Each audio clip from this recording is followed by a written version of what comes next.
Hi guys, this is Rich with Wild Wonderful Weekends, and I wanted to make a video today because for the last couple weeks I've been practicing with this Mavic Enterprise Advanced. And there's a lot of things I really like about this drone, but there are three things in particular that I found so far that I really don't like about this drone. If you caught my unboxing video of this drone, you'll see that I ordered this or pre-ordered this from Adorama. And at the time that I ordered it, it said that the RTK module was included with the drone. But when I did receive the drone and opened everything up, the RTK module wasn't with it.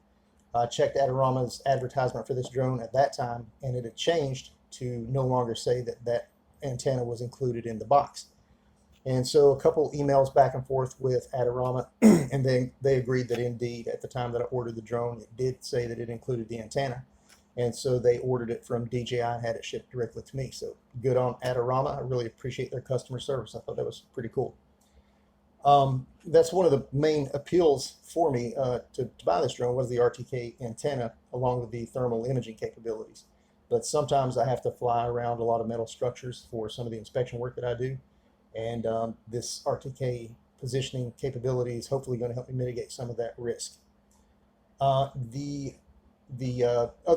so that actually I ran into a problem with the RTK antenna. That's one of the reasons I want to make this video. But there are also a couple problems with the just basic photography capabilities of this drone, which kind of surprised me, especially at this price point, and for a drone that's marketed specifically to professional work.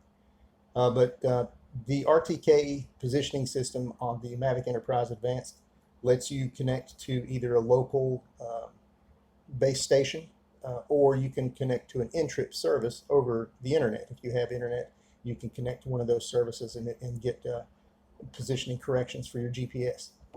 And so we'll go ahead and turn on the drone and turn on the controller, and I'll show you how to go ahead and connect to an NTRIP service. I'm starting DJI Pilot and selecting manual flight. I get the typical checklist. Whenever you plug an attachment into the port on the M2EA, a new menu item for that attachment will appear at the bottom of the main menu. In this case, I have RTK. So I tap that and a screen appears that will allow me to toggle RTK positioning. If I switch it off, you see the drone reverts to regular GPS positioning and the home point updates. If I toggle RTK positioning back on, I can enter the NTRIP service information. NTRIP host, port, user, password, and mount point. And again, all this will be provided to you once you register with an NTRIP service provider.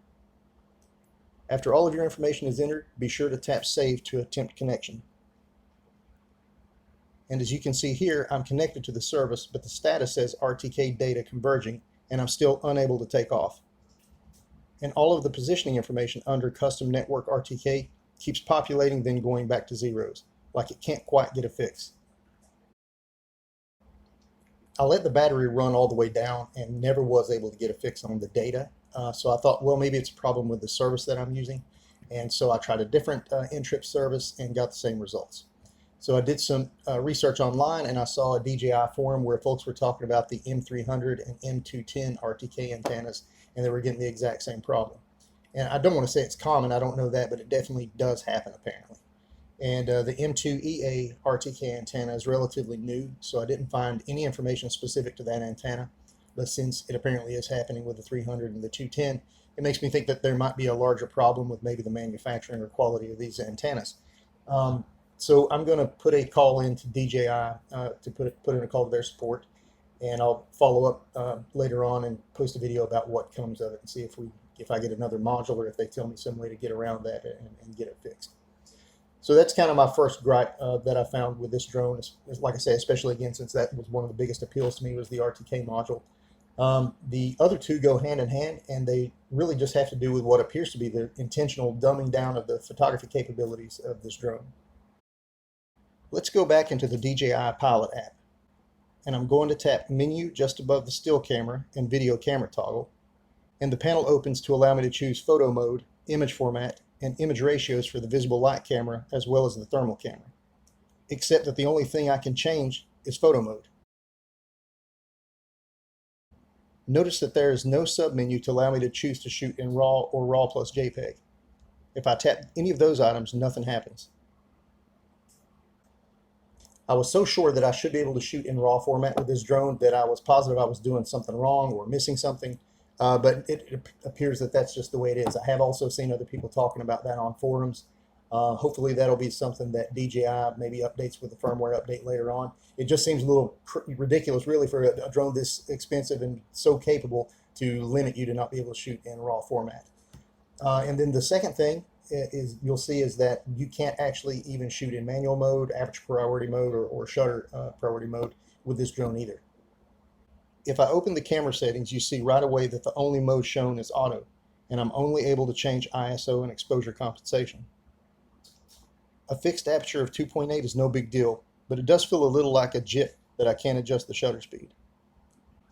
I'm going to shut the drone off and restart the DJI Pilot app so you can see that when the drone is off, these options are available in the locations you would expect. So now, with no particular drone tied to the app, you see that I'm able to change image format and ratio, among other things.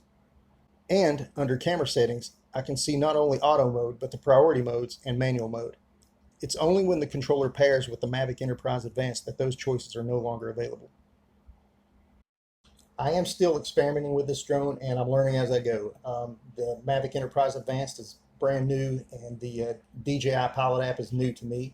So like I said, there's a lot this drone gets right. There are a few surprising things it gets wrong, unless I'm wrong. If you know something that I am missing in order to either shoot in RAW format or to get some manual settings for the camera, or if you know how to connect to an NTRIP service and you've seen in my video that I'm doing something wrong, which I really don't know how it could be because I have all of the information plugged in there. But if you see something like that, please let me know and I will make a correctional video.